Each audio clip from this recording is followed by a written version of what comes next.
It's going to be more, of course, a lot of blood, violence, guns involved as well. And it's very gritty. And it's a different feel compared to what the other MCU stuff that we've seen.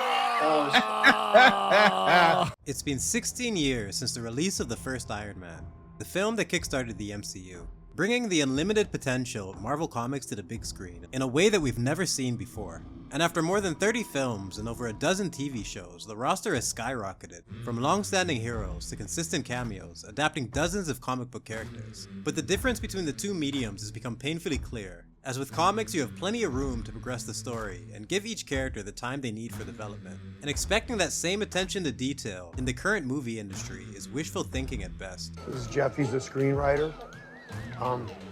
He's writing it as he goes along. While some characters have been treated with the respect that they deserve, others have not been so lucky, and we've been forced to watch their potential ruined in so many different ways. Whether it's their history, their abilities, or even their portrayal, the MCU is extremely creative when it comes to waste.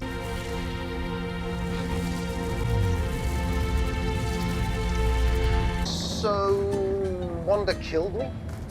Yes, but it's not that simple. You asked her to do it.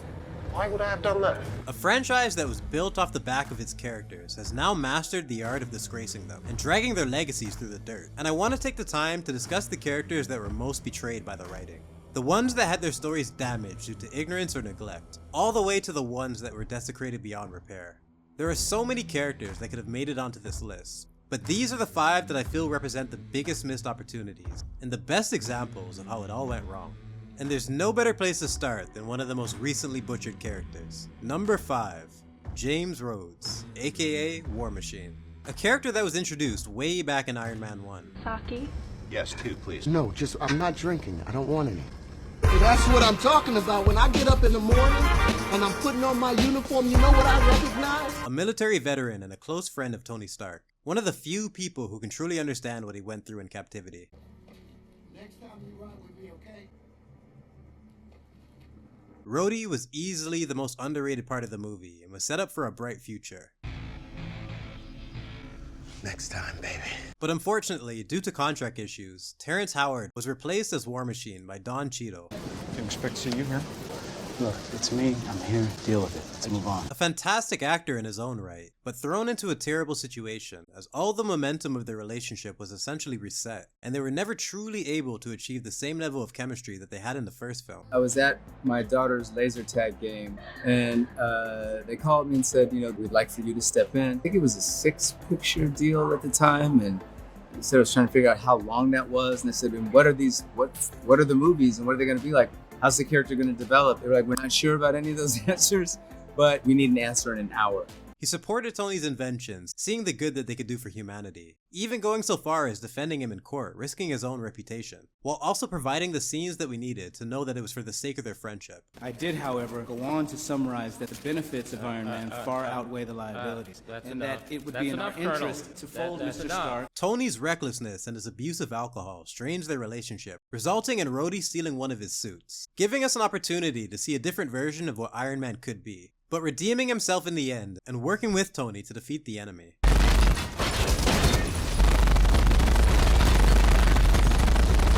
Rhodey, being a pilot, colonel, and close friend of Tony, makes him the most qualified person to use one of his suits. And his arc is essentially balancing his personal responsibilities and the potential that he sees in their cause as Avengers. In Civil War, Rhodey was one of the first to sign the Accords, after the collateral damage from their missions, doing his best to maintain order. 117 countries want to sign this.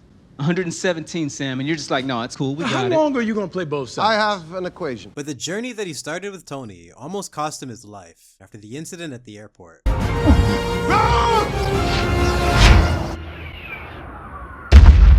Rhodey's quality of life is sacrificed for his morals, a price he was fully willing to pay. And in a subtle but powerful gesture, his arc goes full circle in Infinity War, as he finally ignores the orders of Ross to arrest the vigilante Avengers, and instead he reunites with his friends and goes on once again to risk his life in the Battle of Endgame.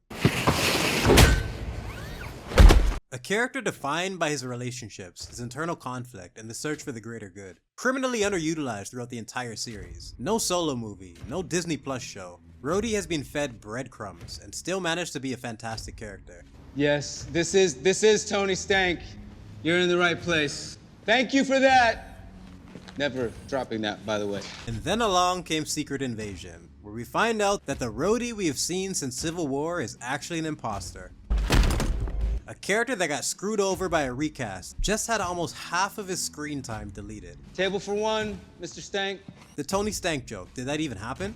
Our entire idea of this character has just been turned upside down. One of his best scenes, choosing the Avengers over direct orders, is now meaningless, because that's not even Rhodey, it's just some stupid scroll. The screen time that he was blessed with in Endgame, all down the drain. While everyone else was overcome with emotion at Tony's funeral, remembering his journey and all the things that led to this moment. This stupid scroll is over here like, I don't even know who you are. Rhodey's relationship with Tony is a fundamental part of his character arc, and he doesn't even know he's dead. This retcon makes so much of his story meaningless, and the only reason he isn't higher on this list is a small opportunity for substance they have going forward. The idea of Rhodey being forced to acknowledge this reality and deal with the fact that he didn't get a chance to help his friends, and some of them he will never see again. There's drama to be found here with the right story, but I have zero faith in these writers, and it will more than likely just make it worse. Who is Rhodey? Where did he come from? What are the relationships? Who's important to him? Who is he important to? What does he want to do? What are his goals? What are his desires outside of the relationship with these people that we've seen? Who is he when he's by himself?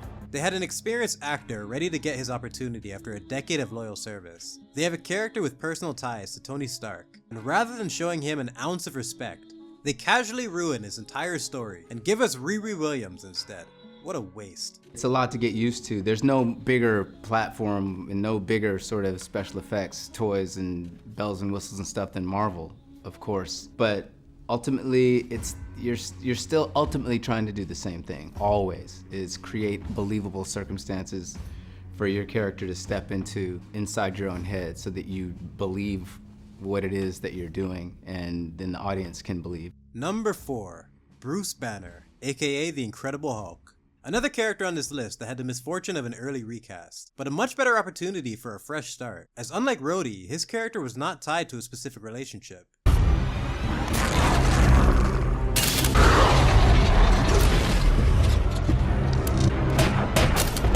Banner is a brilliant scientist that contains a dangerous alter ego hidden within him, after being exposed to gamma radiation and forced to live a life of solitude. And we are reintroduced to him in India, hiding from the authorities. And even with his personal crisis, his desire to help people overrules his caution, and he is lured to the edge of the city by a young girl, claiming her father needs a doctor, only to find out that it was a trick from Black Widow, who was here to recruit him. I'll brief you on everything when you get back. But first, we need you to talk to the big guy. Coulson, you know that Stark trusts me about as far as he can throw me. Oh. I've got Stark. You get the big guy.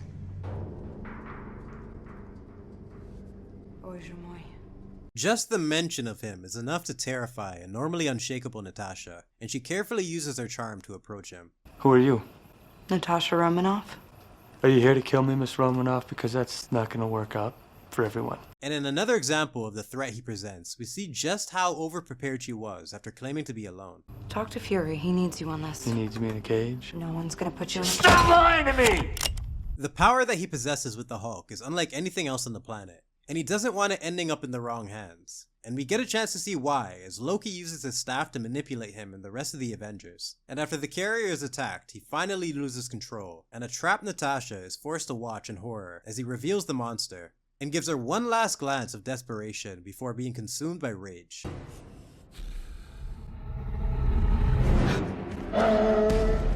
Natasha is a skilled and resourceful assassin, and she uses every bit of her ability to avoid certain death. She's not a Mary Sue that can defeat any opponent, so we see her limitations in the face of the Hulk.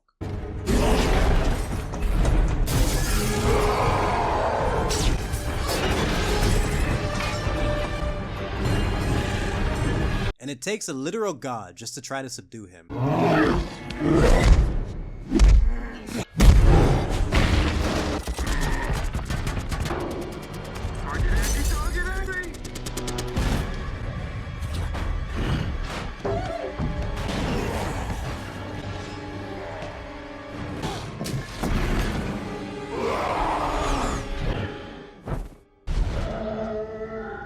Probably the best scene to represent what I wanted out of this character, as not only does it show what he's truly capable of, but it immediately reminds you of his horrible reality. You an alien? No. Well then, son, You've got a condition. The concept of the Hulk, matched with a character as endearing as Banner, gave them a great template for his arc, exploring his personal conflict and the journey to make peace with the monster inside him. But from his very next appearance, it became clear that we won't get to explore these finer details. As we see in the opening of Ultron, he's already learning to control it. Outside of focusing his rage at the end of the Avengers, we have no idea how he is now so efficient. Natasha plays a key role in calming him down, which results in a potential romance between them that they never develop past this film. But at the very least, they managed to maintain his mystique, as we see him rampaging through a city after being put under a spell. And unlike the first scene where nobody got hurt, Bruce and now Hulk have to acknowledge the damage that they have done for the first time, which ultimately encourages him to leave the planet to avoid further incidents. Banner's position has been clear from the beginning, but this is our first opportunity to get an understanding of Hulk's character. How does he really feel about destroying that city? Especially when it was due to a witch's spell rather than his own rage for the first time. And instead of exploring any of this, we don't see him for another 2 years until Thor Ragnarok, where he's been stuck in Hulk mode ever since. And once again, a major aspect of his character is developed off screen, leaving me with nothing but confusion and a lack of investment. Hey, Banner! No Banner, only Hulk! What are you doing? It's me! One of the most unique concepts in all of Marvel has been slowly rendered into a comic relief clown. Some of the most clever jokes of the movie are based around the differences between Banner and Hulk, but it never goes further than that when it comes to discussion. This is what friends do, they support each other. You're Banner's friend. I'm not Banner's friend, I prefer you. Banner's friend. I don't even like Banner. I'm into numbers and science and stuff. About me. You're not my friend. No, I don't even like the Hulk. He's all like, smash. I prefer you. Infinity War starts with Thanos beating the Hulk right out of Banner, and he spends the rest of the film unable to get it up. Where's your gun? With Hulk embarrassed and Banner forced to bounce around in a stupid suit, once again just for comedy. Man, it's like being the Hulk, not actually.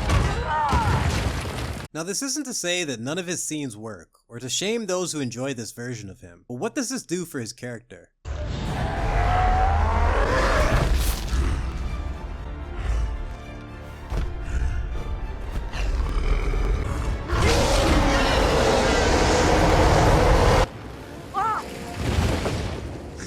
Come on, Hulk. What are you doing to me? Come out. Come out. Come out. But at the very least, there's drama to be squeezed out of this situation. Seeing Bruce use his incredible mind to solve this new problem, and accepting that he truly needs the Hulk and that they're better together. There's so much to work with here. What better time to finally get to explore his character? Come on, I feel like I'm the only one eating here. Try some of that. Have some eggs. I'm so confused. Well, they skipped that shit too, and instead of seeing the journey they went through together, we see him in Endgame as the creepy abomination known as Smart Hulk. I know, it's crazy. I'm wearing shirts now. Yeah. What? How? Why? Nobody knows, but of course it was for the sake of comedy, not character. And the terrifying mystique that he once had is now gone. Ugly sweaters, cringy dad jokes, scaring the innocent children with his stupid dabs. This is what the Hulk has been reduced to. His relationship with Natasha is never addressed again, and the rematch with Thanos that his character so desperately needed never fucking happens. At the very least, he did his part to help with the gauntlet, but other than that, he was just another NPC in the final battle. Endgame, with all its faults, still managed to do a decent job giving screen time to its side characters, but they couldn't even manage a proper payoff for the Hulk. Unlike the big three, Bruce never got his own trilogy to flesh him out, and we essentially have to string his arc together through cameos. And instead of giving him his chance for his own story, we see the trend continue in She-Hulk, where once again, they have a major part of his character developed off-screen to make sure that we never get to experience any of it with him. It worked. I mean, my arm started to heal. No one thought it was actually... Yes, that Bruce. It's all because, I made this little device which keeps me in human form. They get into a car crash and Bruce is knocked out cold, yet somehow his 90-pound cousin Jen is totally fine.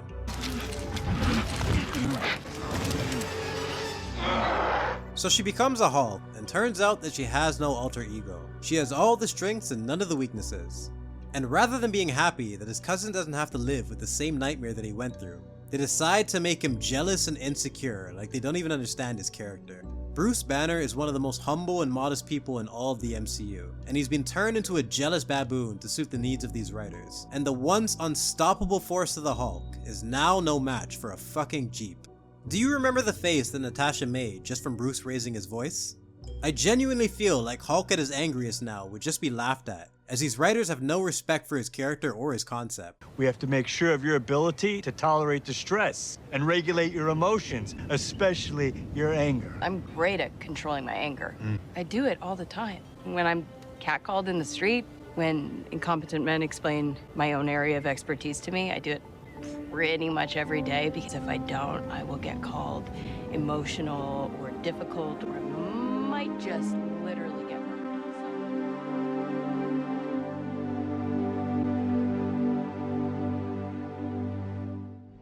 I got low.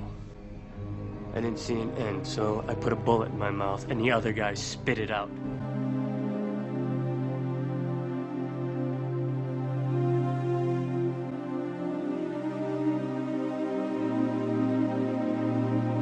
So I'm an expert at controlling my anger because I do it infinitely more than you. Banner has been thoroughly wasted and slowly embarrassed, and I have no idea what they plan to do to salvage this mess, after all the ways they could have taken his character. I signed up for the Incredible Hulk, and I haven't seen that motherfucker in over a decade, and somehow we got stuck with this big green embarrassment, being used for years to elevate other people's stories, but never his own.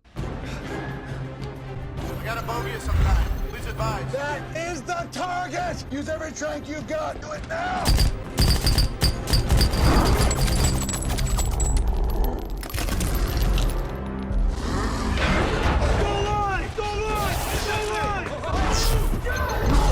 Something hit us.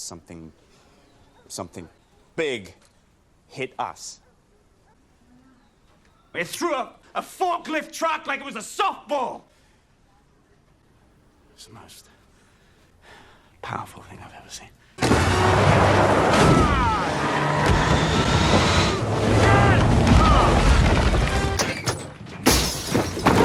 What was that? Jesus Christ! Fuck! Number 3. Thor.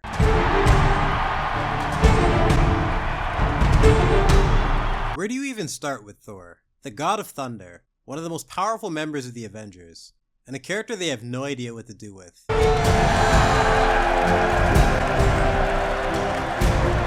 He is given a glorious introduction as the Prince of Asgard, and from his opening scenes they make it clear that his arrogance and his lust for combat make him unfit to be king, a claim that is further cemented after he disobeys his father's orders and risks starting a war with the Frost Giants. And even after being convinced to see reason, a simple insult is enough for him to lose control, and start a fight that puts not only his friends at risk, but the peace treaty between Asgard and Jotunheim. Run back home, little princess. Dad.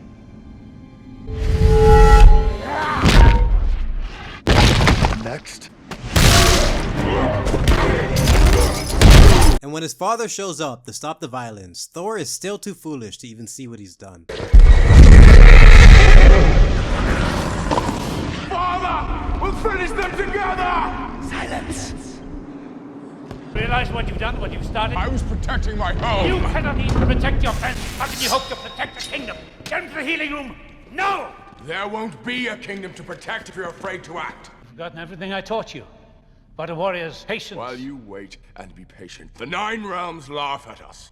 The old ways are done. You'd stand giving speeches while Asgard falls. You are a vain, greedy, cruel boy! And you are an old man and a fool! After realizing he raised a warmonger and not a king, Odin strips Thor of his powers and banishes him to Earth to live as a mortal, along with his hammer, in the hopes that he could redeem himself and earn the right to claim the throne. I own it, all father!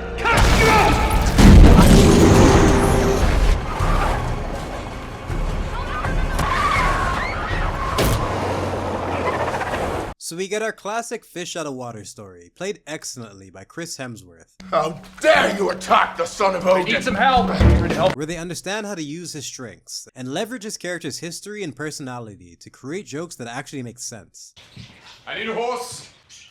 We don't have horses, just dogs, cats, birds. And give me one of those large enough to ride. While managing to develop the Asgardian drama and his relationship with his brother Loki, and with his newfound perspective, he uses his time as a mortal to become a better, more humble person. For the first time in my life, I have no idea what I'm supposed to do.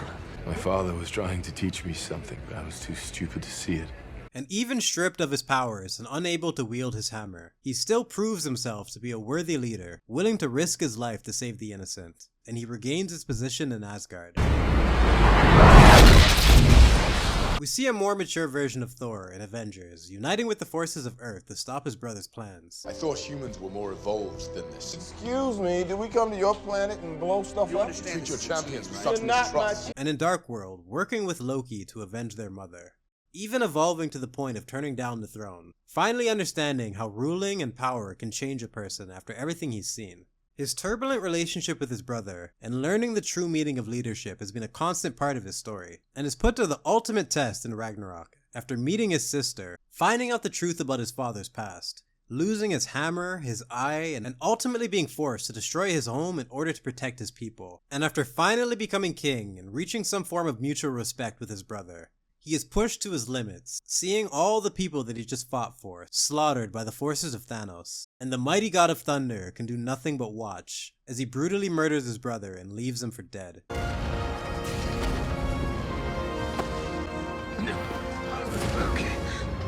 He is found by the Guardians of the Galaxy after they came to investigate the explosion, and we get arguably his best scene in the entire series, that highlights just what Chris Hemsworth is capable of with his character. As unlike the Hulk where everything is skipped, we actually get a chance to experience Thor's pain and inner conflict with him. And you said your sister and your dad. Both dead. But still got a mom, though?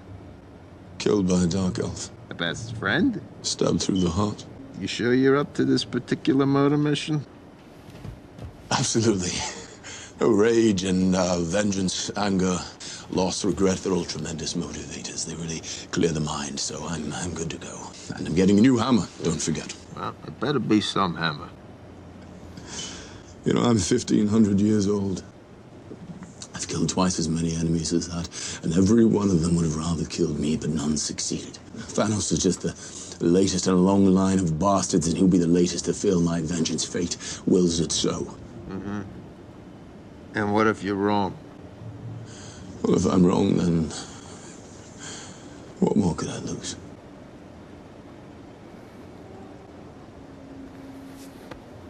We see him go on a quest to use the power of a dying star to forge a new weapon for the sake of revenge. And after regaining his full strength, he makes his triumphant return to Earth to stop Thanos' army. Thor has vowed to protect this planet, and after all these years he stays true to his word. But he is too late and once again fails to protect his people. You should have gone for the head.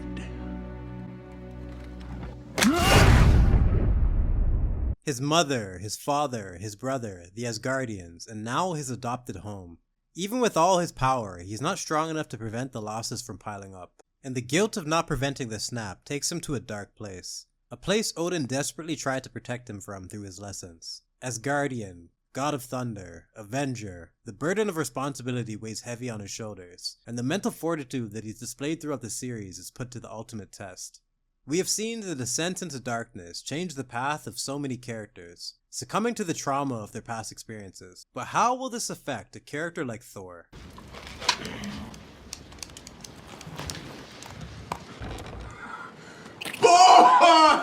Oh my god! It turns him into a fat motherfucker playing Fortnite. Give me a cuddly little rascal! Yeah, no, I'm good. A broken man with Cheeto fingers and no direction. The god of bong hits, and possibly the worst thing they could have done with him.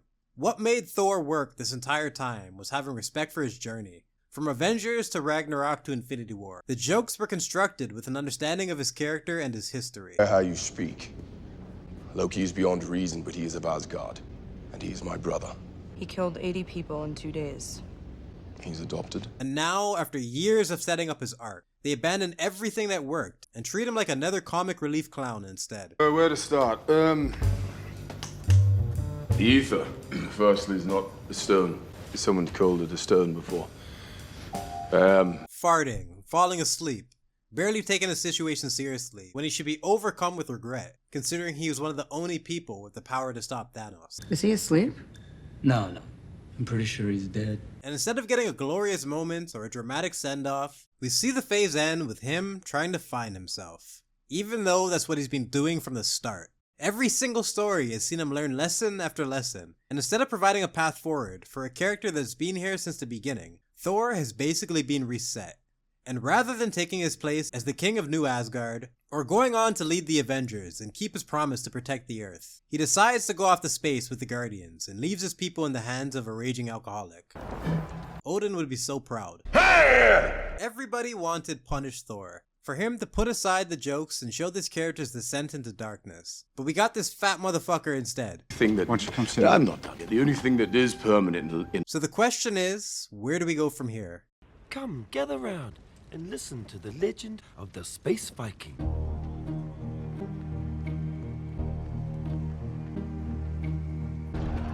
Raised in the way. Shut up, Korg. I got this. Thor Love and Thunder. Taika Waititi's second attempt at telling Thor's story. But unlike Ragnarok, where the jokes were in line with his character, Love and Thunder decided to take a different approach. Taking all the loved ones that he has lost and the trauma that he's been through, and mocking it in a stupid montage that opened the movie. He lost a lot of people in those days. His mum, his dad, and that guy, and that guy, and whoever that is. Fuck. And Heimdall, and his brother, and his brother again, and again.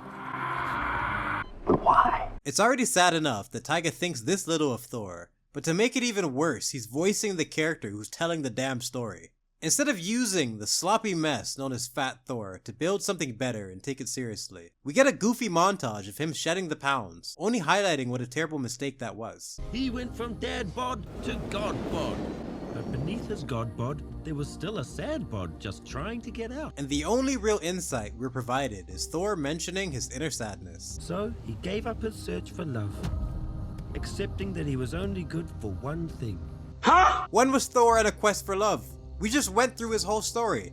What part was that, you stupid rock? That's not true. That's a lie. You're lying to me.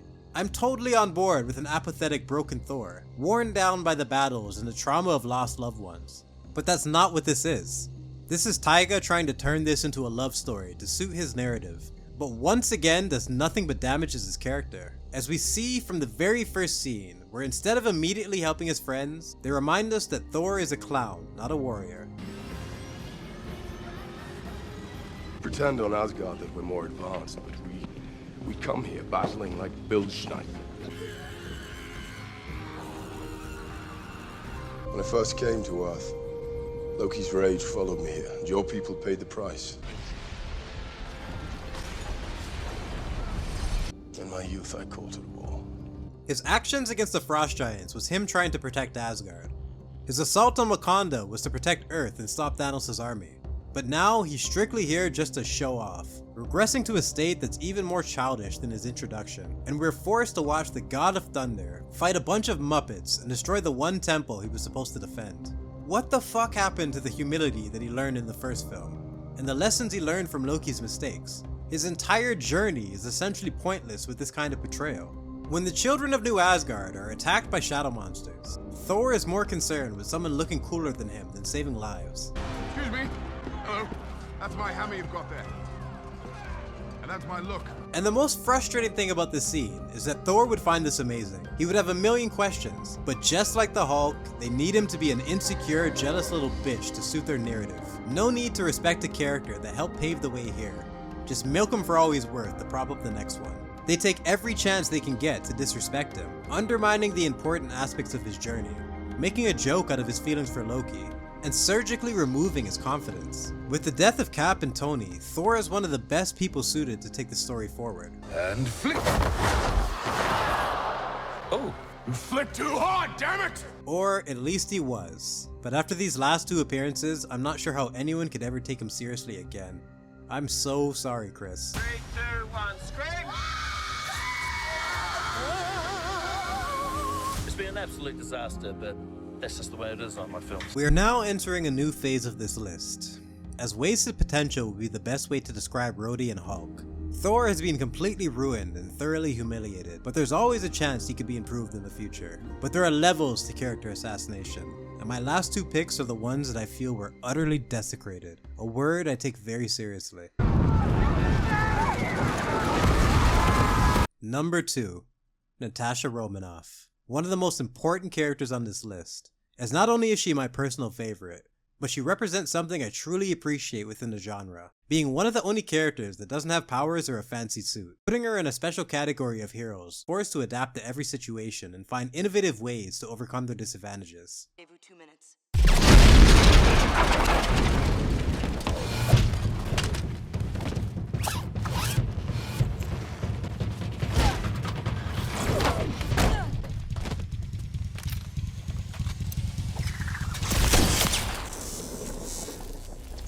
From her tech to her skill in combat to her sex appeal, she's a character that maximizes her potential in all areas. She is introduced in Iron Man 2 as Tony's intern, only to later find out that she is one of Nick Fury's agents sent to monitor him. I want you to meet Agent Romanoff. Hi. I'm a SHIELD shadow. Once we knew you were ill, I was tasked to you by Director Fury. I suggest you apologize. Immediately getting a sense of her skill set and a fantastic way to set up her first scene in the Avengers. Posing as a damsel in distress, she cleverly siphons the information she requires from her captors while enduring their punishment, displaying her composure and commitment to the mission, until she receives a call from Phil Coulson. I'm in the middle of an interrogation. This moron is giving me everything. And even after receiving direct orders from S.H.I.E.L.D., she refuses, and would rather continue being tortured than abandon her mission. Barton's been compromised. Let me put you on hold. Clint Barton is uniquely important to Natasha, as one of the only things we know about her mysterious past is that she was brainwashed and forced to work as an assassin for years. And Barton is the one who freed her from this nightmare, and gave her a second chance at life. And she has used her newfound freedom, working with S.H.I.E.L.D. to try to bring some balance to her bloody past. And when she finds out that the person who gave her this opportunity is in danger, she takes action. And in one of her best scenes, we see her match wits with the God of Mischief, the man who has Barton under his control. I want to know what you've done to Agent Barton. I'd say I've expanded his mind. And once you've won, what happens to his mind? Loki makes it clear that he can see through their tactics, as Natasha gets straight to business, understanding that she has to be willing to play his games in order to get what she wants. Is this love, Agent Romanoff? Love is for children. I owe him a debt. Loki, with the benefit of Barton's memories and Natasha's demeanor, can see that this is incredibly personal to her, something that he thinks he can manipulate. But Natasha is willing to cooperate and gives us a brief description of her past before Barton freed her. I got on S.H.I.E.L.D.'s radar in a bad way. Agent Barton was sent to kill me. He made a different call. She believes being honest about her feelings will prevent Loki's mind games, but she's unaware of the extent of his knowledge. Your world in the balance, and you bargained for one man. It's really not that complicated. I got red in my ledger. I'd like to wipe it out. Can you wipe out that much red? Dracov's daughter? Sao Paulo? He uses this information to break right past her armor and hit her where it hurts, mocking her philosophy on redemption and reminding her that she can never erase the past. I won't touch Barton, not until I make him kill you. Slowly, intimately, in every way he knows you fear. And then he'll wake just long enough to see his good work, and when he screams, I'll split his skull. This is my bargain, you mewling quim. Natasha is overcome with emotion, unable to look him in the eye, revealing just how much his words have affected her to the incredible satisfaction of Loki. You're a monster. Oh no. You brought the monster. So, Banner. That's your play. What? And just like that, the overconfident Loki, enjoying his handiwork, makes a momentary mistake and underestimates the composure and perception of Natasha. Loki means to unleash the Hulk. Keep Banner in the lab. I'm on my way. Send Thor as well. Thank you for your cooperation.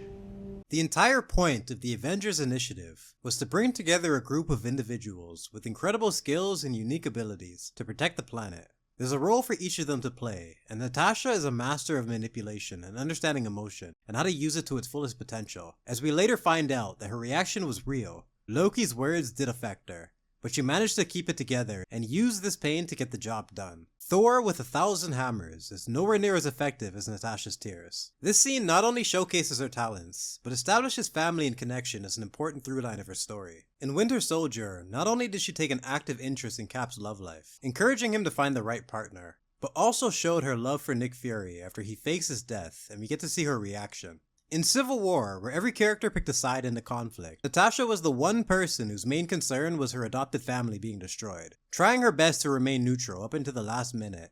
And when she finally makes her choice, once again, it's for family, not business. I said I'd help you find him, not catch him. There's a difference.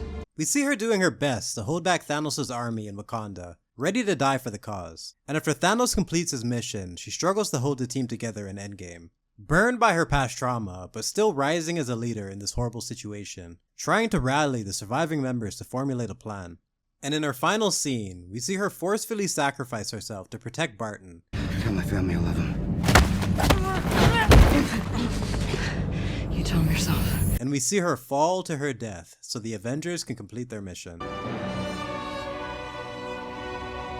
Natasha never got a solo movie, or a Disney Plus show, yet still managed to be one of the best and most beloved characters, trading her life for the man who gave Natasha a second chance at hers. And if they left it here, it would be one of the best arcs in the MCU and a fantastic end to her story.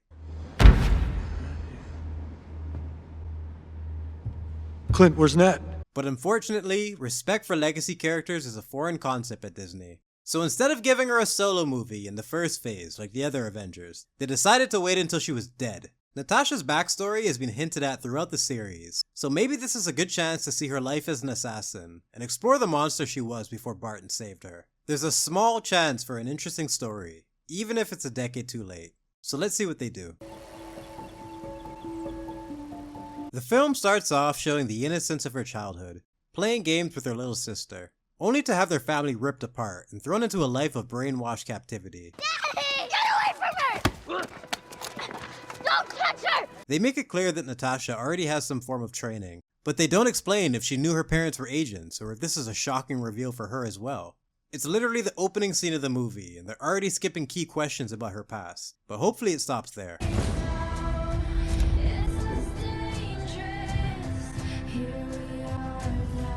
So they go on to skip her entire time in the Red Room.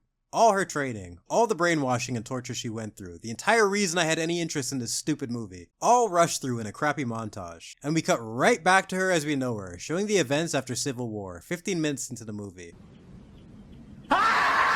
So anyone who is interested in her history can piss off, we don't do that here. Natasha Romanoff is in violation of the Sokovia Accords. She assaulted the king of Wakanda. Make an example out of her. Don't do this. Do what? Come after me.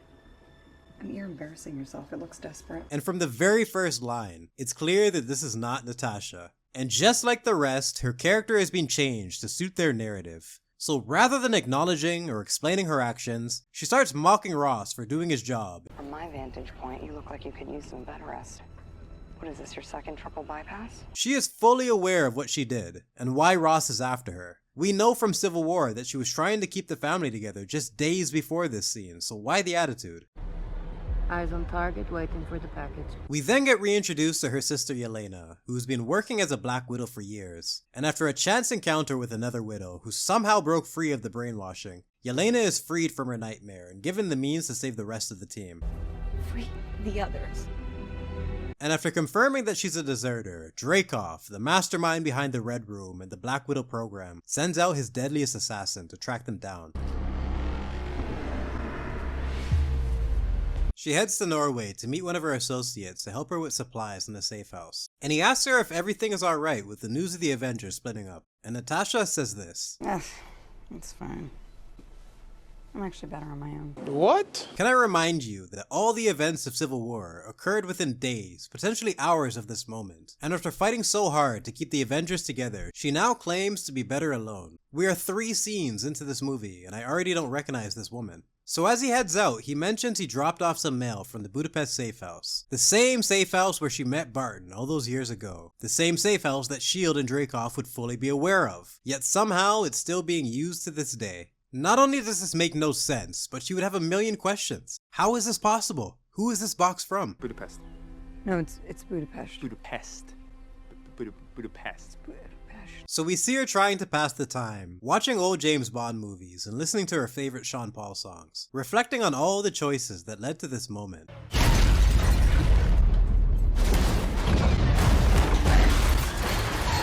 Her car is hit by a missile, flipping at least 5 times before ramming into the side of a bridge. And instead of dying instantly, she doesn't even have a scratch on her. The very first thing I praised about this character was her grounded portrayal. And now suddenly they're treating her like she's Wonder Woman, rather than working around the reality of her character. And Taskmaster, after shooting a missile and showing he means business, decides to take 10,000 years to walk over to her car, giving her a chance to prepare. I'm pretty sure Ross has no jurisdiction here. Nah, are you fucking drunk? Does that look like Ross? Why would Ross have you shot with a missile, Natasha? Another stupid line she would never say.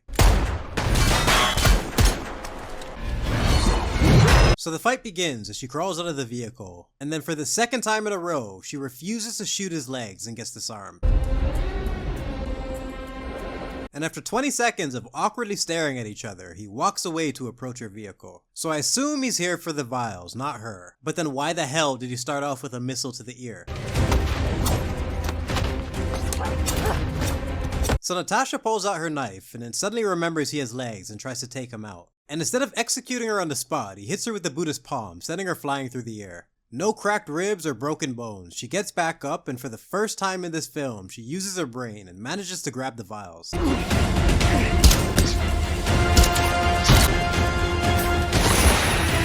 But not before being kicked through the air, into a car and off of a bridge.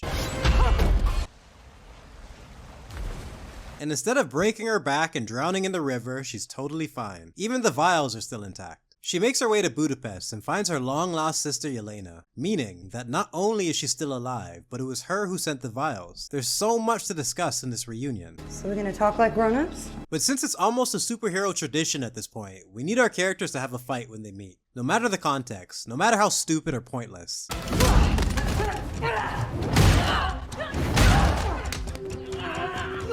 So Yelena tries to kill her, cracking plates over her head and flinging her across the room, attempting to slash and stab her several times, even though she's the one who sent Natasha the vials and is depending on her to save the other widows.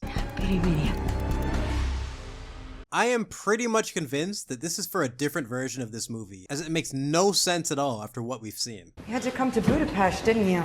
I came here because I thought you wouldn't. You came to the safe house that shouldn't even exist, that you knew she used because you thought she wouldn't come here. So why the fuck did you send her the vials with your picture in it? Or is everyone in this movie drunk? If you didn't think I'd come here, why'd you send me this? You brought it back here?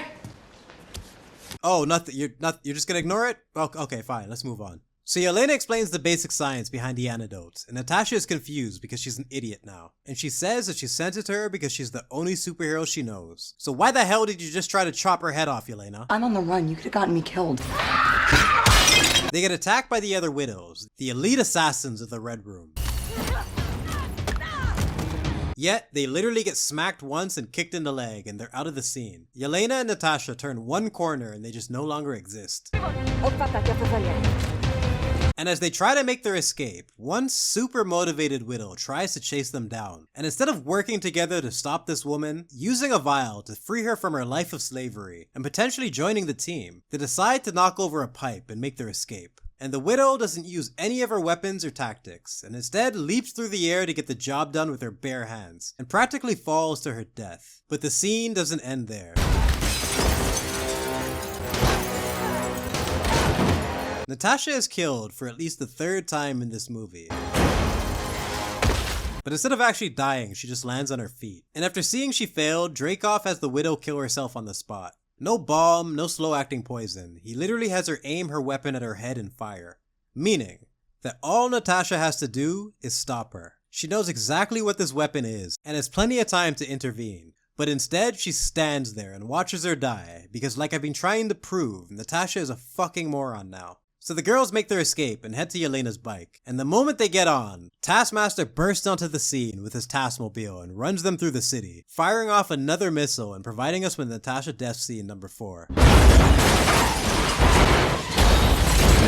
The sisters' reunion is short-lived and they both perish in a tragic accident. Or at least that's what should have happened. But instead, they give Yelena a cut on her arm and continue to have Natasha be immune to damage so the story can continue. They hide out in a secret area that she used with Barton years back, and we find out a little piece of her history. The fact that her plan to kill Dreykov required his daughter to die as well. Which is actually a really good setup for her character, the idea of Natasha in an attempt to reclaim her life, taking the life of an innocent child in the process, and it would explain the extreme guilt that she carries. I need it out. We see our two Black Widows speaking openly in a convenience store about the Avengers in the Red Room, totally ignoring the fact that her face is all over the news. Where did you think I was all this time? I thought that you got out and were living a normal life. And you just never made contact again? Honestly, I thought you didn't want to see me. You stupid, worthless hacks. You're telling me that the same Black Widow I watched for years, whose entire character is about connection and family, had a little sister this entire time that she never checked on, never gave a shit about. Instead of using her infinite resources as a member of S.H.I.E.L.D. and the Avengers to track her down, she just said fuck it, I'm sure she's fine. This can't be real. You can't be this stupid. And want your baby sister to tag along whilst you save the world with the cool kids. You weren't really my sister. Nick Fury is not her father. Hawkeye is not her brother. Cap is not her man. And the Avengers aren't actually her family. But she loves them all anyway and would do anything for them because that is her character. But Yelena's not her blood sister, so fuck her, let her rot. This is textbook character assassination, and they do it so quickly you can barely catch it. Yelena should be heartbroken and disgusted, but instead it's time for jokes. This thing that you do when you whip your hair when you're fighting with the arm and the hair, and you do like a fighting pose. So they decide that the only way to find the Red Room is through their father, who has been locked away in prison for years, and they go on a mission to break him out. And after a charming but retarded introduction to Alexei, we see the master plan kick into action. They send him an earpiece and give him the most vague instructions possible, and Alexei in his confusion and stupidity causes a riot while attempting to escape. You made a scene, didn't you? Alexei makes it to the rooftop and waddles around like a jackass because Natasha refuses to explain the plan, and our two heroes sit there and watch as he panics and gets surrounded by prisoners, and the guards who have no idea what's going on attempt to keep the peace. And after the bullets start flying, they finally tell him what to do. And instead of having a super soldier during his chance for redemption have an ounce of agency, they have him fall right on his ass so Natasha can make her grand entrance to save him. And then she proceeds to beat up a group of armed guards who refuse to pull the trigger, almost like they know the bullets won't hurt her, and don't even bother to try. But Yelena's had enough of their shit, so she casually walks through a hail of bullets, picks up her weapon and blows up the tower. No need for a shield or iron suit, just the power of plot armor and crappy writing. Yelena's stupid decision causes an avalanche, and as the ice comes crashing down, we get a glimpse of the prisoners seeing their lives flashing before their eyes, as the entire facility is buried in ice while they make their escape. Every guard and every prisoner, doomed because of their recklessness. They just killed possibly more people than their entire time in the Red Room in one day. And instead of addressing this disaster, Natasha doesn't give a shit. And not only is it never brought up again, but they even decide to make a joke out of it. I got red in my ledger. I'd like to wipe it out. Your ledgers must be dripping, just gushing red. I couldn't be more proud of you. But why? Why would you do that? Why would you do any of that? They make the journey to find their mother, and we are reintroduced to Melina the Monster, the woman directly responsible for developing Dreykov's brain control. And like the soulless demon she is, she brags about her new technology by torturing a pig at the dinner table, right in front of her two biggest victims. And after a bit of family drama, we find out that she's betrayed them and informed the Red Room, and they will be here any minute now. And we see Alexei and Yelena captured and taken away. But they reveal that Melina had a complete change of heart, and in 5 minutes develops a master plan to get Natasha to impersonate her to kill Dreykov, and we finally get the big reveal. It turns out that Dreykov's daughter didn't die after all, even though this doesn't change anything as she still made the choice. All this does is confirm that she was a crappy assassin. Go to work. I have rats in the basement. Dreykov sends her down to take care of the rest of the family, and Natasha just watches her walk away, as this is now her chance to kill him. I'm sure they'll be fine.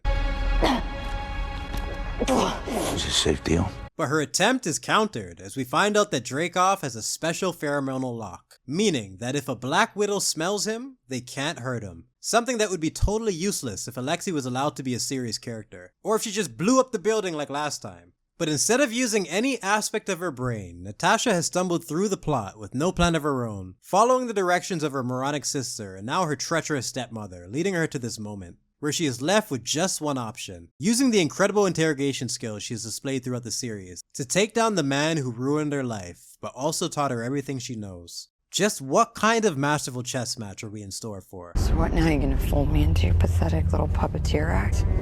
Pathetic, huh? Yeah, what would you call it? Real power on some undetectable influence. No one's noticed, then why even do it? You have nothing.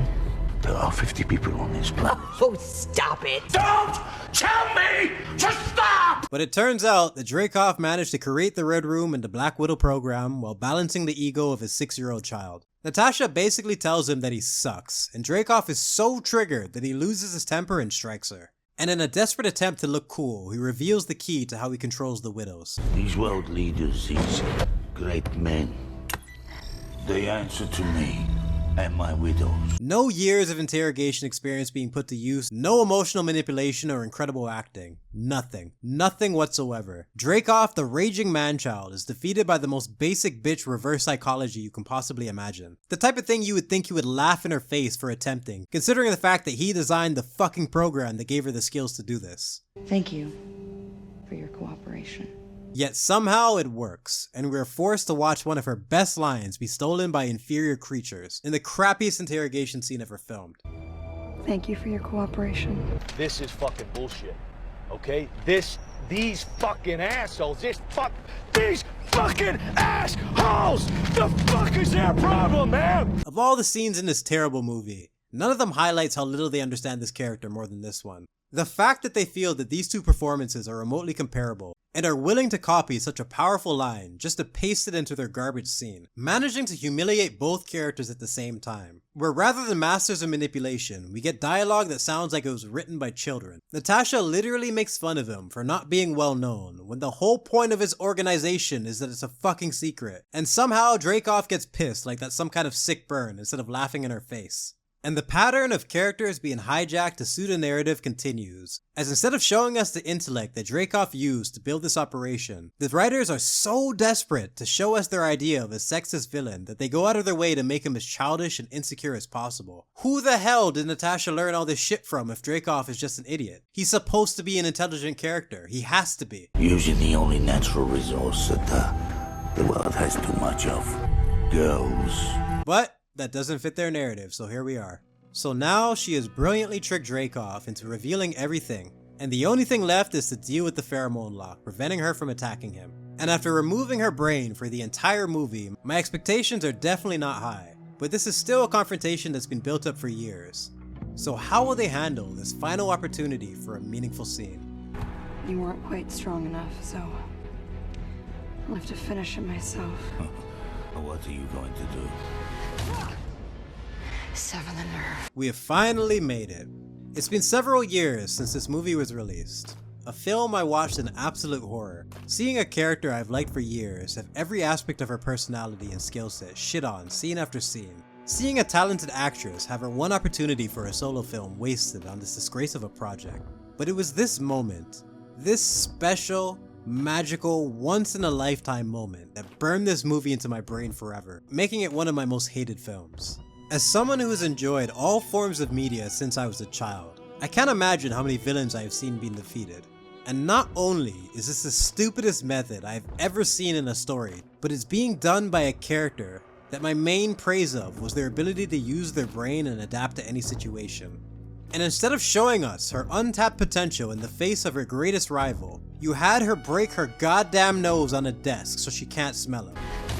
This is a slap in the face to everything this character represents in terms of tactics and critical thinking. It's a slap in the face to Scarlett Johansson, the actress that has put in the most amount of work to make this franchise a success. It's a disgrace to storytelling and creative ideas and represents all the lazy aspects of modern writers. I hate this scene.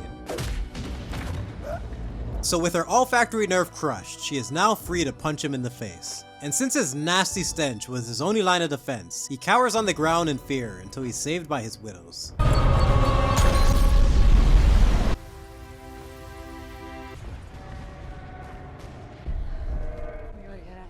And after fixing her nose and stealing Dreykov's files, we get the privilege of seeing Natasha death scene number 5, as she ignores the effects of fire and gravity to jump out of a window, plunging several meters through the air, grabbing a pipe and swinging back into the building. Then she has the roof fall directly on her head, knocking her through the floor and landing right in front of Taskmaster.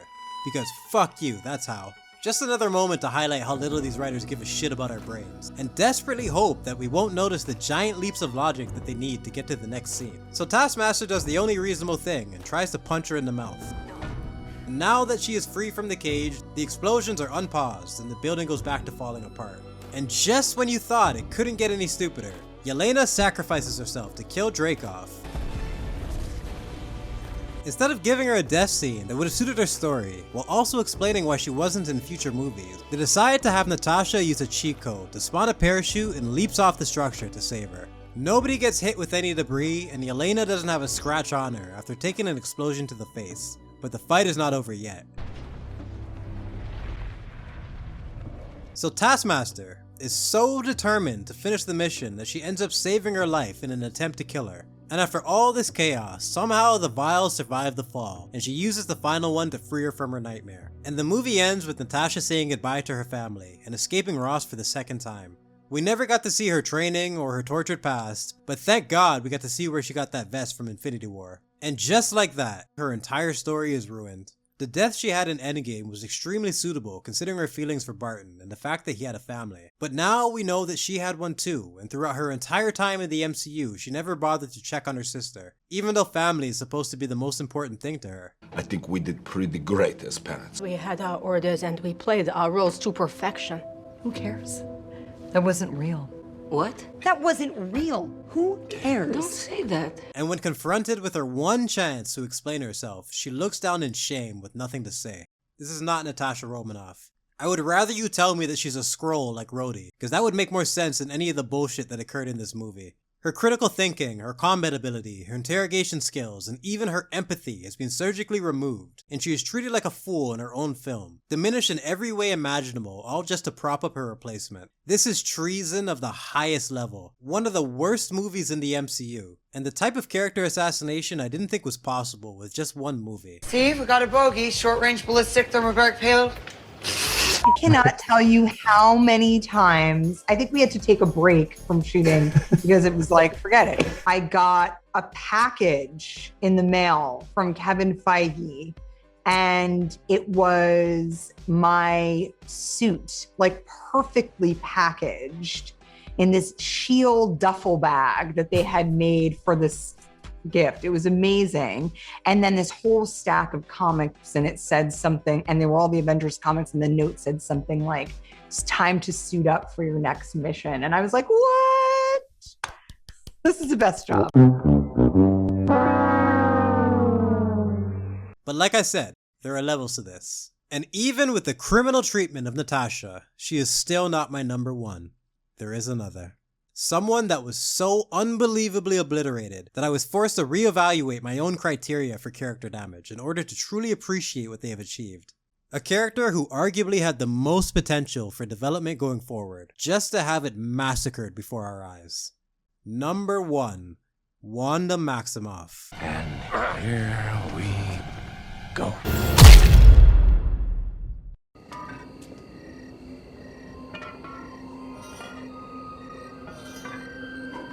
What is that?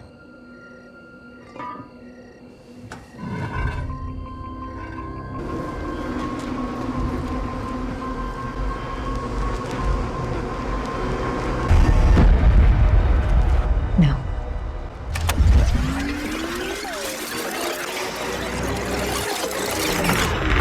She is introduced in the end credit scene for Winter Soldier, alongside her brother Pietro. Both top-secret experiments from Hydra with a tragic past and a deep-rooted grudge against Tony Stark after having their family ripped apart by one of his bombs. And unlike many of the characters on this list, Wanda was born with her abilities, with Hydra experiments allowing her to access her full power. The desire for revenge is abused by the rogue AI Ultron, and we see the carnage she creates by toying with the minds of the Avengers, sending the Incredible Hulk on the rampage that led to his hiatus, and traumatizing Tony with illusions. But after getting a glimpse into the true nature of Ultron's plans, they assist the Avengers in protecting the citizens, and we get a display of her powers as she mind controls a horde of people to get them to safety. Hey, you okay? This is all our fault. Hey, look at me. It's your fault. It's everyone's fault. Who cares? Are you up for this? Wanda is overwhelmed by the pressure of the battlefield, but is encouraged to work with the Avengers by Barton, essentially recruiting a member of the team for the second time. And they manage to unite and defeat Ultron's army. And after embracing what it feels like to be a hero for the first time, Pietro is killed in his attempt to save Barton. Enraging Wanda as she loses another loved one, and providing further insight into her psyche as she brutally finishes Ultron. The internal conflict and the untapped power within her, matched with an actress as talented as Elizabeth Olsen, gave this character a tremendous amount of potential, putting her in a unique position of possibly becoming a villain while also displaying some of the fundamental traits of a hero, something that they managed to effectively leverage for drama in Civil War. As we see in an effort to protect an ally, she accidentally blows up the side of a building and kills several innocent people.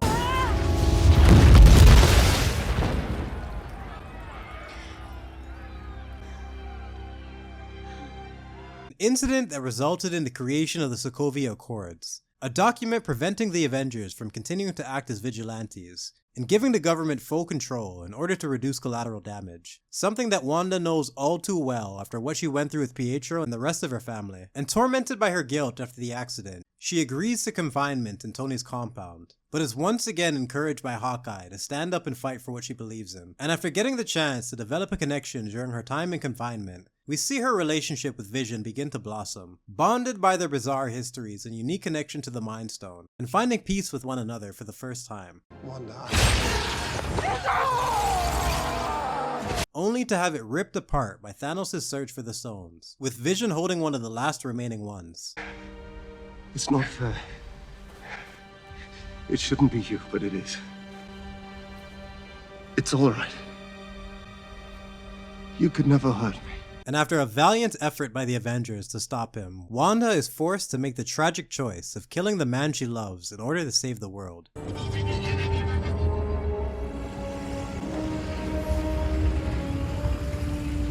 Only to watch in horror as her incredible sacrifice is rendered pointless and reversed before her eyes.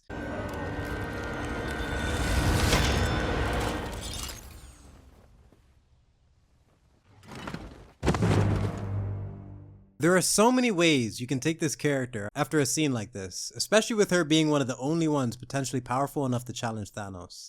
But the idea of a quest for revenge was wasted after the bizarre choice in Endgame to have her confront a totally different version of him, and make a conflict that could have had a dramatic conclusion come across more like a joke.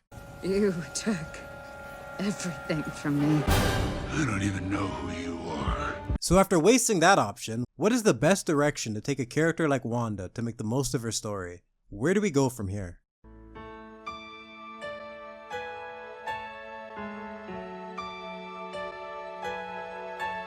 Oh yes, WandaVision. The first show in the new era of Disney+, connecting the MCU continuity to the shows, and attempting to tell new and original stories with our favorite heroes. And a refreshingly new concept for Marvel, trying to reenact different eras of classic sitcoms while cleverly hinting at a bigger overall mystery. Stop it. Stop it. Stop it. Stop it. Stop it. Stop it. Vision, help him.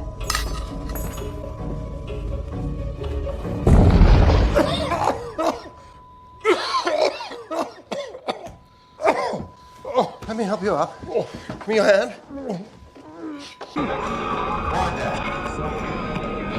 Wanda. Who's doing this to you, Wanda? What exactly is going on here? And how is Vision back? How did they go from Endgame to this? The quality of the performances and the initial execution of the concept was enough to convince you that they have a plan, and are building up to a fantastic reveal. Wanda, why are there no other children in Westview? There are, just stop it. Oh no. The playground stands empty every morning I walk to work. Why? Tell me why. Do you really think that I am controlling everything? Please help me. What day is it? How long has it been? Where's my phone? I have to call my sister. Calm yourself, Norm. I can't understand what you're trying to tell me. You have to stop her. Stop who?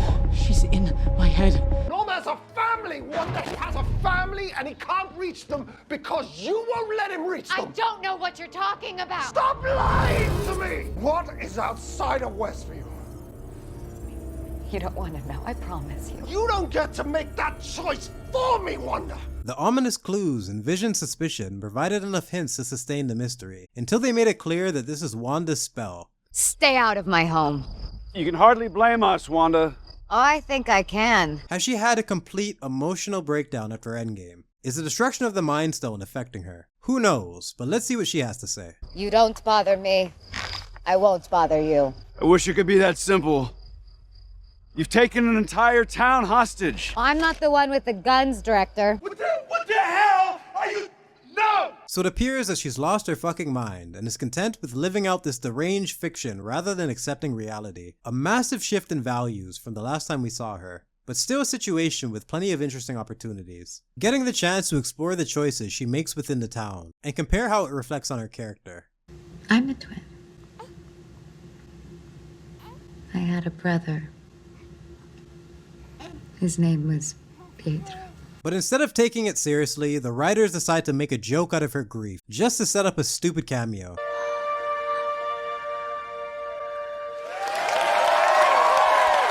And they basically have Vision just forget everything that's going on between them and go on a filler side quest with Darcy, even though they made it perfectly clear that he knew something was wrong. You've never talked to me like this before.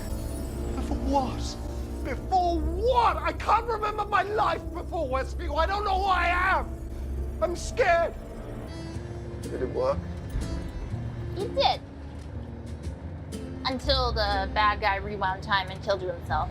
This was the start of the new pattern for the MCU, cannibalizing their own content just for a joke, taking scenes that were hard-earned and well executed and making a complete mockery out of them. We then get the stupid reveal of Agatha the Annoying Witch, and find out that she's been encouraging Wanda to use her powers in an attempt to eventually steal them. Magic on autopilot.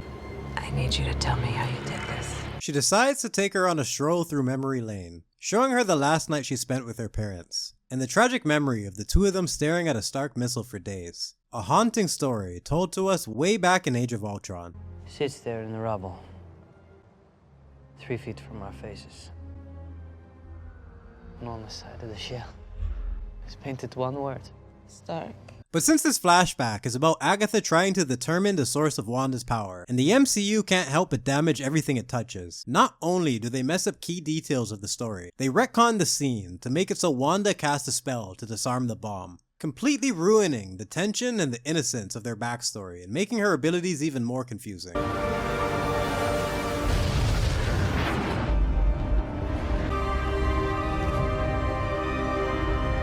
We get a glimpse into her experiments at Hydra, and then a flashback of her time with Vision in a compound, providing one of the best scenes to understand the dynamic of their relationship, and reminding us of the missed opportunity with these two characters. Wanda, I don't presume to know what you're feeling, but I would like to know. Should you wish to tell me, should that be of some comfort to you? What makes you think that talking about it would bring me comfort? Oh, see, I read that... The only thing that would bring me comfort is seeing him again. I've always been alone, so I don't feel the lack. It's all I've ever known. I've never experienced loss because I've never had a loved one to lose. But what is grief? If not love, persevering. And after seeing the remains of his body and the plan that he had for their future, Wanda snapped and took over the town of Westview to create her illusion.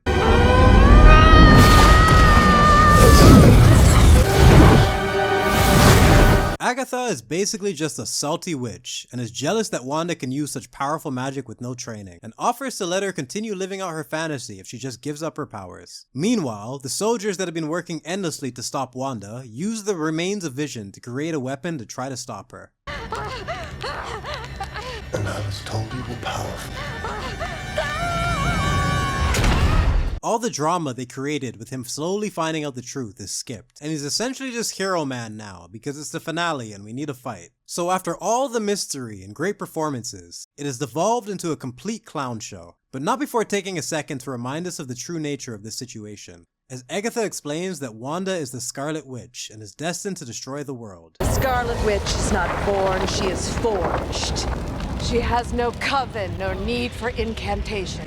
I'm not a witch. I don't cast spells. No one taught me magic. And Wanda denies this claim, only to be reminded of the truth, as Agatha breaks the spell that she has on the townspeople, and we get to see them beg her for mercy. Wanda? Dottie. My name is Sarah. I have a daughter. She's 8. Maybe she could be friends with your boys. If you like that storyline. Really anything. If you could just let her out of her room. If I could just hold her. Please. I'm exhausted. Oh, you're fine. We feel your pain. Your grief is poisoning us.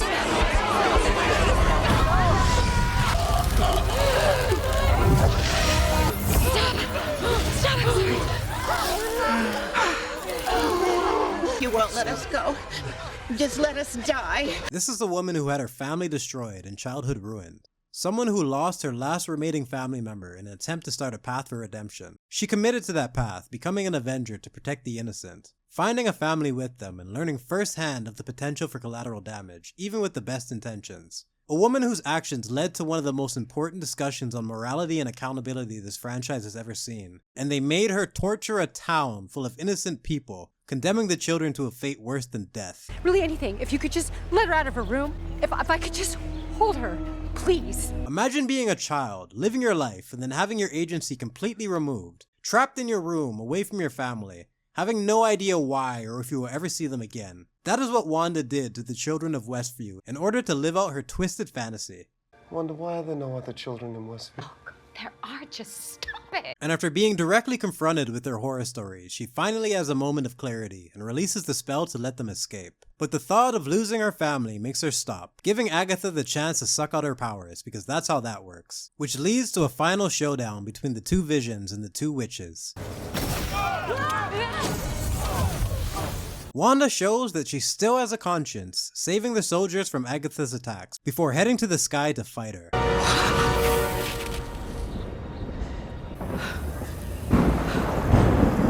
And just when it seems that Agatha has the upper hand, Wanda uses her own trick against her and absorbs her powers. How the fuck is this possible? She saw her use the runes once and didn't even know what they were. These aren't even the same letters, it's just nonsense. And then she proceeds to trap her in Westview, forced to play her character until Wanda has need for her, essentially showing that she learned nothing from what she just did to all those people. No.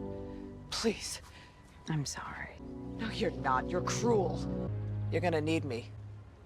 If I do, I know where to find you. Wait. She enjoys the last few minutes with her fake family and expressing her love for Vision, before watching her illusion finally come to an end, and is forced to do the walk of shame, passing by the town full of people that she just enslaved, staring down the horrible monster that just traumatized them for life, leaving us with the question of Wanda's intentions, as she is someone who has accepted the consequences of her actions in the past, and this is a great opportunity to explore the inner conflict that led to this horrible choice. What will she do now? What message are the writers trying to communicate? And what can we ultimately take from this? They'll never know what you sacrificed for them.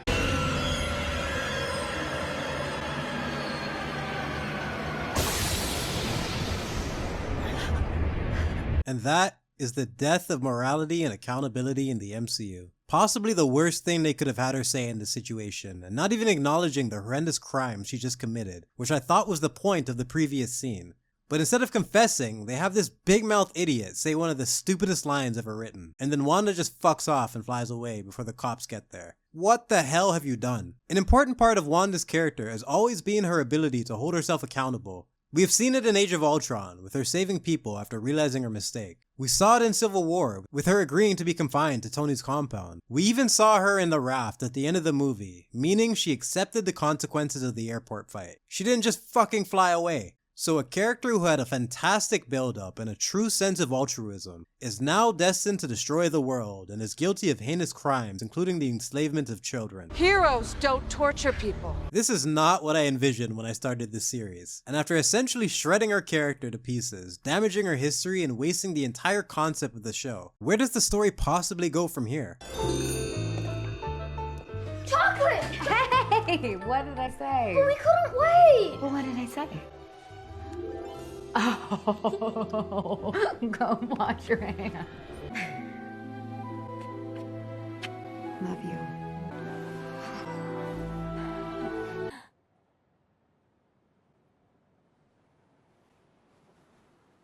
We see her seemingly living a quiet life on a farm after the events of Westview and approached by Dr. Stephen Strange, a man whose sole purpose is to oversee any supernatural events and maintain order on the planet. So if we don't do our jobs... What is your job exactly besides making balloon animals?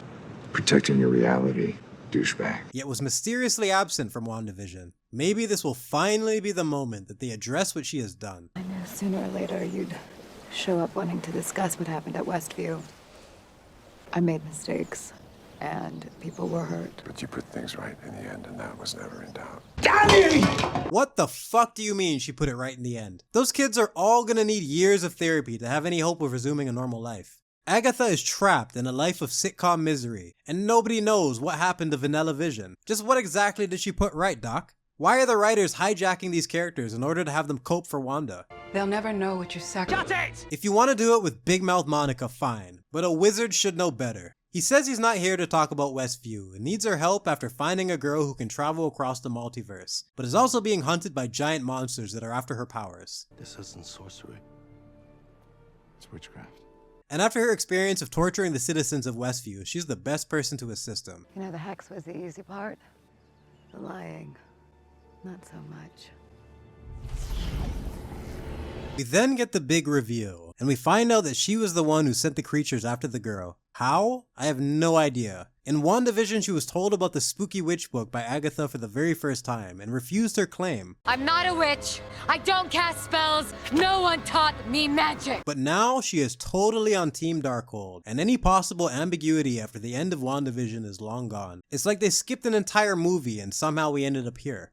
And rather than a well-constructed villain with a logical goal, they decided to make her not only brain dead, but completely insane. I'm going to leave this reality and go to one where I can be with my children. They aren't real, you crazy bitch. What the fuck have these writers done to you? Strange, please, talk some sense to this woman. Your children aren't real. You created them using magic. That's what every mother does. What? What? For fuck's sakes, Wanda, go back to bed. You can't possibly be this stupid. I don't relish hurting anyone, Stephen. But she's not a child. She's a supernatural being. That's not a child. Neither is that. America is an annoying little brat, but she is still a real child with a real future. How can you possibly justify sacrificing her for your delusions, you moron? Her sacrifice would be for the greater good. Well, you can kiss the lunchbox goodbye, because that's the kind of justification our enemies use. Is it the one you used when you gave Thanos the time stone? You break the rules and become a hero. I do it and I become the enemy. That doesn't seem fair. That's because you're an idiot. Go back to bed. Strange gave up the time stone to save Tony's goddamn life. You are trying to kill a child so you can continue to play The Sims. These are not the same things, you stupid fool. What the hell have they done to you? What happens now? Return to Comertage and prepare to hand over America Chavez by sundown. Peacefully. So with the fate of the multiverse at stake, he decides the best line of defense is archers. They brought sorcerer archers to fight the Scarlet Witch. No need to invite the greatest archer the world has ever seen in the only hope of talking her down. No need to teleport any of the other heroes like he did in Endgame. Instead, let's hire all these bums and a cow drenched in Mountain Dew to defend the temple. Because the pragmatic Strange from Infinity War no longer exists and we are stuck with Dr. Shitstain instead. So Wanda makes her dramatic entrance, and Strange confronts her at the gates of Camotage. All this for a child you met yesterday. How long does he have to know this kid before it outranks your imaginary bastards? Why is every single thing that comes out of your mouth nonsense? Wanda, you are justifiably angry. You had to make terrible sacrifices. I blew a hole through the head of the man I loved. And it meant nothing. Do not speak to me of sacrifice, Stephen Strange. It's like she's not even listening to him. The man just said you sacrificed a lot, and I understand why you're angry. And her response is to tell him how much she's sacrificed and not to talk to her about sacrifice. It's the Yelena fight scene all over again. It's like it's from a different movie, but they stitched it together anyway. She goes on to yap about how reasonable she has been and how sending those monsters was her being merciful, right before starting her assault on the temple.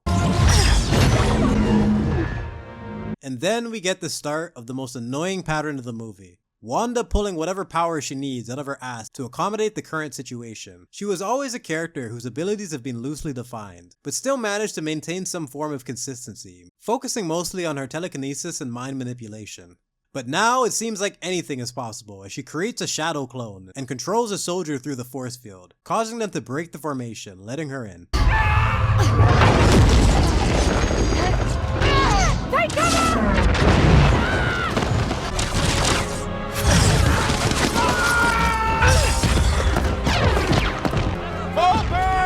None of these people have anything to do with her goals, but she slaughters them anyway. How merciful.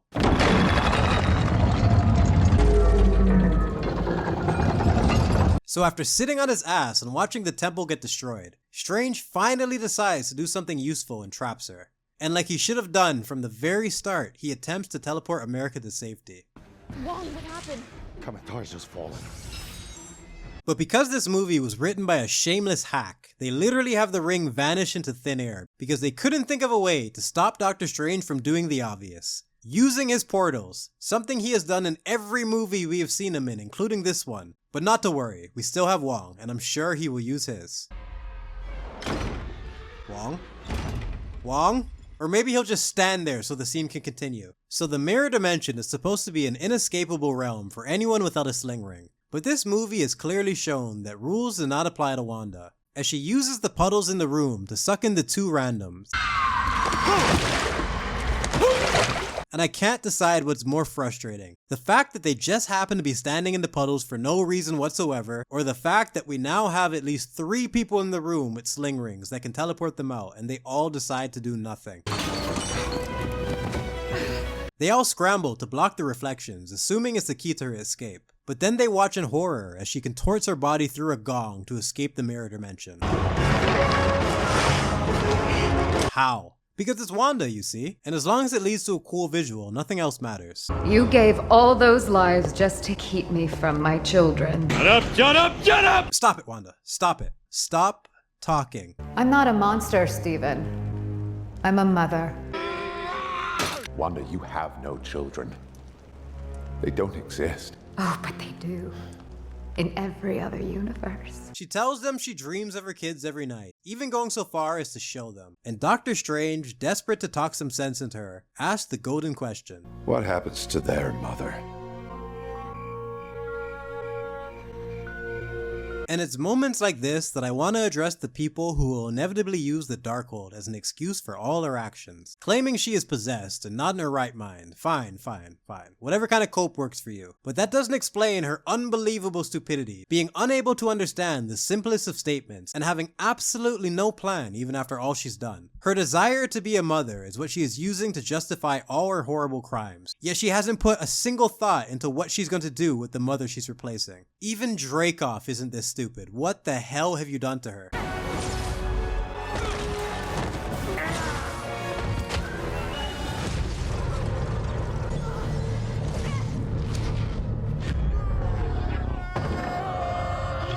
America and Strange flee the portal to another universe to escape her, and we find out the true power of the Darkhold, and that Wanda can use the ability to possess people in other universes, bringing up the obvious question of why the fuck didn't she do this in the first place? Why even bother with America? Why didn't you do that to begin with? Because that was her being reasonable. You lie! Throwaway lines can be an incredible tool to fill in the gaps and give important details. But when used by writers like Waldron, they do nothing but reveal the flaws in the script.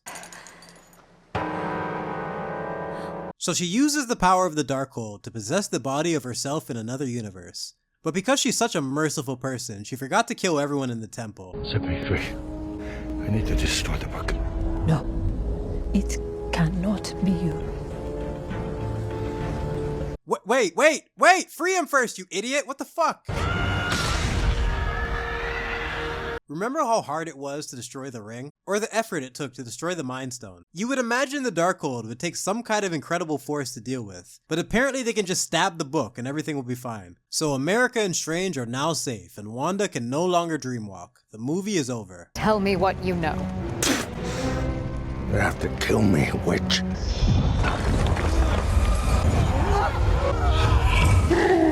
The Darkhold wants a copy!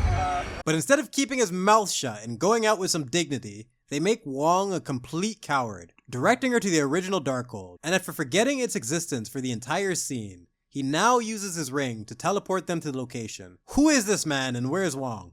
I am desperately trying to focus on Wanda, but the stupidity of the story is destroying his brain at the same time. But his heart still seems to be in the right place, as he takes this chance to try to talk some sense into her. When you could force America to send you to any universe you want, why take her power for your own? You know it will kill her. For Billy and Tommy, to protect them. What if they get sick? In the infinite multiverse, there's a cure for every illness. With access to the second Darkhold, Wanda can now dreamwalk and steal all the children she wants. But the film needs a reason for her to continue chasing America for more action scenes. So we get this ridiculous excuse, working overtime to make her look like a fool. There's no peace in knowing that even though you can't be with the ones you love, there are worlds where you are together. Is that not enough? No. Well, thanks for trying, Wong. You'll be missed. So Wanda uses the Dreamwalk ability and takes over her body again. And after refusing to shut up about her children for the entire movie, she leaves them in the middle of the night with no babysitter because there's more killing to do. So she tracks down Doctor Strange, who's being held for questioning by the Illuminati, a group of heroes that are basically this universe's Avengers, featuring variants of Captain Marvel and Captain America, along with Professor X, Black Bolt, and Mr. Fantastic, Reed Richards. Iconic characters that could have been developed in their own films and given the respect they deserve. And the smartest man alive, Reed Richards of the Fantastic Four. But unfortunately for them, we are in the cameo era, where movies are treated like unboxing videos rather than stories, seeing which toy we can use to distract the audience from the bullshit writing. So after confronting Wanda, we see Reed try to reason with her. I have children of my own. I understand your pain. Is their mother still alive? Yes. Good. There will be someone left to raise them. But if it hasn't been made clear already, Wanda's brain has been replaced with a bucket of cats rolling around in their own feces. But Mr. Fantastic, on the other hand, is one of the most brilliant characters in all of Marvel, topping the likes of Bruce Banner, Hank Pym, and even Tony Stark. If anyone is smart enough to find a solution, it's him.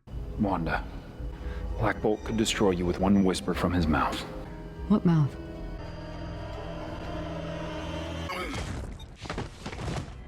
It's incredible.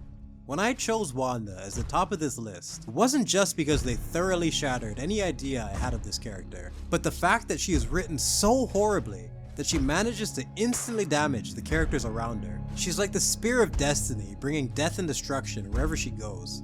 She's like a fucking Nazgul, disturbing the environment with her presence. From Vision to Monica to Strange to even Wong. Everyone who comes near her instantly becomes an idiot, and the Illuminati are no different. How else can a man with a brain so big be so stupid when it matters most? Or a hero whose voice can destroy an entire city, who dedicated years to controlling his vocals even during sleep, but somehow manages to panic and scream like a little bitch when he's in the same room as Wanda. And after getting his coworker killed, he snaps and Reed the super genius tries to reach out and grab her boob.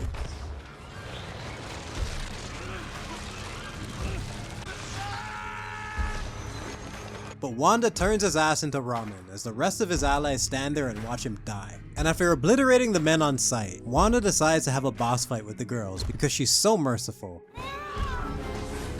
And for the second time in this movie, we see her take direct damage and be perfectly fine. Rather than being a glass cannon with remarkable offense but very little durability, Wanda is now a demonic entity capable of whatever the plot needs. So instead of breaking Wanda's neck and ending the fight, Peggy Carter's Captain America dies via her own shield after stealing Cap's iconic line. Haven't you had enough? Oh, I could do this all day. But instead of doing this all day, she's betrayed by the editors and turned sideways in the middle of battle. What the fuck was she looking at? There is no reason for her to be doing this. Wanda's curse has now spread to the editing room. She's a menace. And finally, Captain Marvel. A person strong enough to ram through spaceships and take a punch from the Power Stone, yet is killed by a fucking statue.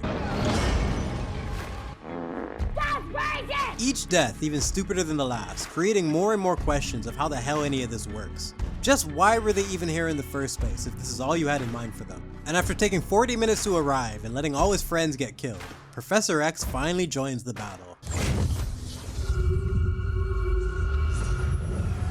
The most powerful psychic in the franchise, and one of the only people qualified to help her, having dealt with so many turbulent minds in the past, including Logan and Jean Grey. You're not the only one with gifts. Where are you going? Where's he going? He's over there. What are you doing? Over here. A man who has been perfecting his craft since childhood versus a witch who is just spamming all the buttons. No one taught me magic! Surely the curse of Wanda ends here, as we get to see the battle of the minds. Grab my hand. Perhaps if I can pull you from under the rubble, the spell will break. Wasn't it great seeing the iconic chair from the cartoons? It'd be a real shame if they broke his neck and bounced his head off of it. Now, I discussed a pattern earlier that would reoccur throughout the movie, but I forgot to mention the other pattern that is just as frustrating to watch. Turning off the powers that we know she has in order to build tension, like bare knuckle boxing with Peggy instead of just adding to her soup, or walking into the room to get America, then being put on pause so she can make her escape, and cutting back to Wanda, who is basically in the same place. A common trope that you see with slasher villains that we saw with Taskmaster earlier, but it's all the more frustrating with Wanda because we know she can fly. Go, go, go, go! And after watching her destroy steel doors with ease, they hide behind the safety of a steel door to wait and see what happens next.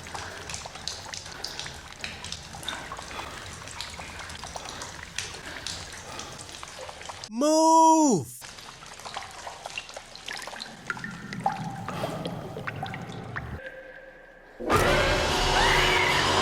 Why didn't she break the door like all the other ones? How the hell is she now able to teleport? And if she can, why didn't she use it at Camotage? Or when she was locked in the raft? Why is she the only one out of breath in this scene when they were all running? There's so many questions to go through here. But before you can process how stupid it all is, Strange drops a pool on her head and they make their escape. Did it kill her? No, just bought us some time. Strange shows absolutely no urgency getting to any destination, no matter how important it is. Even when Wanda was chasing them 5 seconds ago. So she catches up to them and does what she should have done in the very start. Uses her power to grab America and control her mind. So after all the bloodshed and carnage, she finally has America. And like the many who tried before her, she attempts to reason with Wanda. This isn't what your children would want. They'll never know. Wanda makes it clear that she is completely aware of the choice she is making, admitting she would never want her kids to know what she has done. But then America reminds her that she would know, and Wanda looks up in shock as if she never considered this. Because if I haven't made it clear, Wanda Maximoff is dead, and we were stuck with a demented clown lady too stupid to consider something so incredibly obvious. So Strange acquires another Darkhold in a scene that's too embarrassing to discuss, and uses the Dreamwalking spell to save Wong and America. Dreamwalking, you hypocrite! Shut the fuck up, Wanda.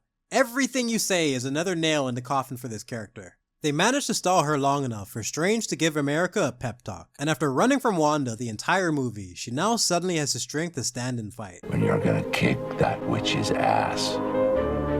And with the entire multiverse at stake, he sends a child to fight his battle because Doctor Strange is a punk in his own film. And we get one of the crappiest boss fights in history, doubling down on Wanda's inconsistency and having America break the sound barrier with a horrendous pterodactyl scream. We have seen Wanda take out Camotage by herself and destroy the Illuminati. but they decided having her get slapped up by a child would somehow be a dramatic conclusion. So America decides to give her what she wants and sends her directly to her children. Really? Tommy. It's the witch! But of course, since they aren't really hers, these poor little kids get jump scared by a witch and run to their real mom, who made it all the way back to her babies after Wanda left her in some wonky dimension. What have you done? This is it, Wanda. This is your big moment. You have tortured a town, destroyed your reputation. You have piled the bodies and climbed up a mountain of corpses to claim these children. What exactly is your plan? I'm your mother! Get away from me! To spaz out and ruin their evening, trash their living room and attack their mother. She even made them spill their fucking popcorn. This woman is a monster. She made it perfectly clear that she didn't want her kids to know the terrible things she has done, yet she's still unhinged enough to attack their mother right in front of them. Get away from our mom! No! Yeah, get her! Fuck her up! No! No! Stop it! The boys cower in fear at the mercy of the scary witch. Please don't hurt us. Never. I would never hurt anyone. But there's only so much nonsense you can babble before you stop believing your own bullshit, and it appears Wanda has found her limit. So MILF Wanda cautiously approaches Crazy Wanda, and instead of punching her in the face for attacking her in her own home, she decides to give her a word of advice. No good they'll be loved. A decent line that deserved a better story. And Wanda, in a moment of clarity, decides to destroy the Darkhold in case she gets any stupid ideas in the future. Did she kill herself? Did she teleport at the last second? Will we ever see her again? Do you even care? No. Wanda Maximoff has been completely desecrated, and they somehow managed to ruin her replacement as well, making the Scarlet Witch come off as one of the most unhinged and poorly written villains in any Marvel film. At least with someone as stupid as Dreykov, I understand what their goal was, but with Wanda, it's like they made it up as they went along. The superhero genre is appealing for so many different reasons, but at its core, it's essentially a character study combined with a fantasy or sci-fi element, exploring the choices they make with their newfound agency and the effect it has on their life. And Wanda being one of the only characters with supernatural abilities, they had an incredible opportunity to ground the magic system and try to create balanced concepts that we can understand and appreciate. But instead, they destroyed any sense of logic or consistency, and turned her into a monster that can do anything the plot requires, basically destroying any investment in her scenes. Compare that to someone like Tony, who has a clear set of weapons and tactics, with the internal view of his suit providing status updates and the external damage being treated like a health bar. It's very easy to understand what's at stake when he fights, but try explaining to your grandma why Wanda can contort through a gong.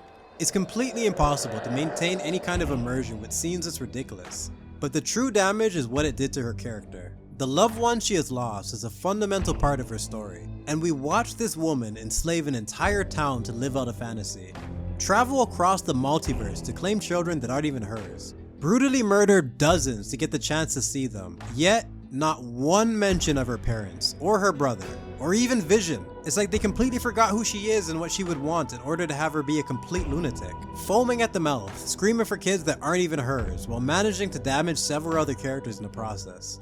This is the type of character assassination I haven't seen since season 8 of Game of Thrones, and I pray I never witness it again. I'm so sorry, Elizabeth. You tried your best to elevate a garbage script, and you deserved so much better. We all did. You basically went from WandaVision almost without arrest into Doctor Strange. Doctor It was Strange. like I had 2 days to pack. How did you manage it? Did it feel... The way I managed it is I shot what they told me to do, and I did it. And then I went off and filmed Love and Death while they kind of filmed decide what the rest of yes. the movie Yes. without me.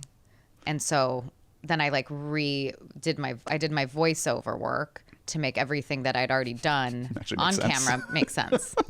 That's how we did Doctor Strange. Sequence where you basically decimate all these like alternate Earth characters, you know, like Patrick Stewart. Oh yes, and that Krasinski. sequence, yes. Did you know who you were murdering? It changed a lot. When we were about to go back to finishing WandaVision, I was pitched the actual story of Doctor Strange, and I was shocked. No one told me that their plan for me was to be the villain.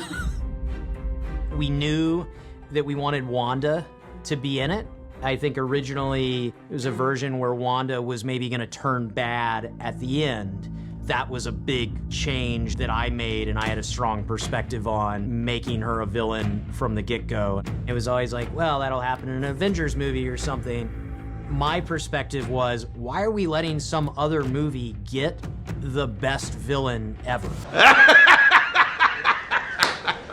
So after the incredible success of the first 3 phases, capturing the hearts of casual fans and cementing the MCU as a money printing machine, they have somehow managed to set superheroes back at least 20 years, by pumping out consistent garbage and destroying their own reputation. Having no respect for what made this work in the first place, and desperately trying to milk these beloved characters for all they're worth.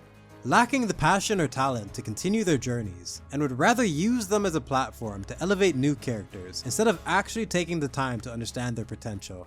They have taken the years of investment people had in these characters and wasted it thoroughly through pure ignorance. That's the only way to get stories this worthless. You had the most successful franchise in the world, and you butchered it. Disrespected your fan base and turned it into a complete joke. You blew it! You had it all and you blew it! Thank you for watching.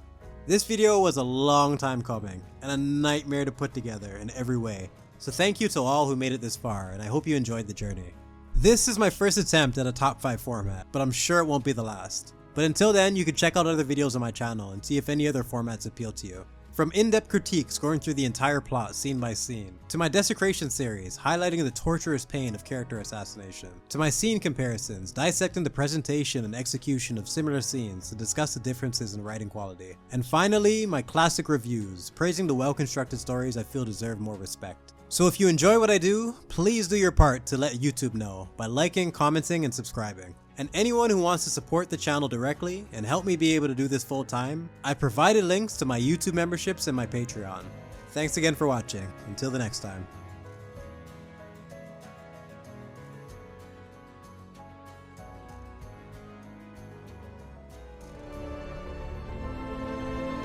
Yeah, like, what's the music? Why? We know what are we supposed to think about this?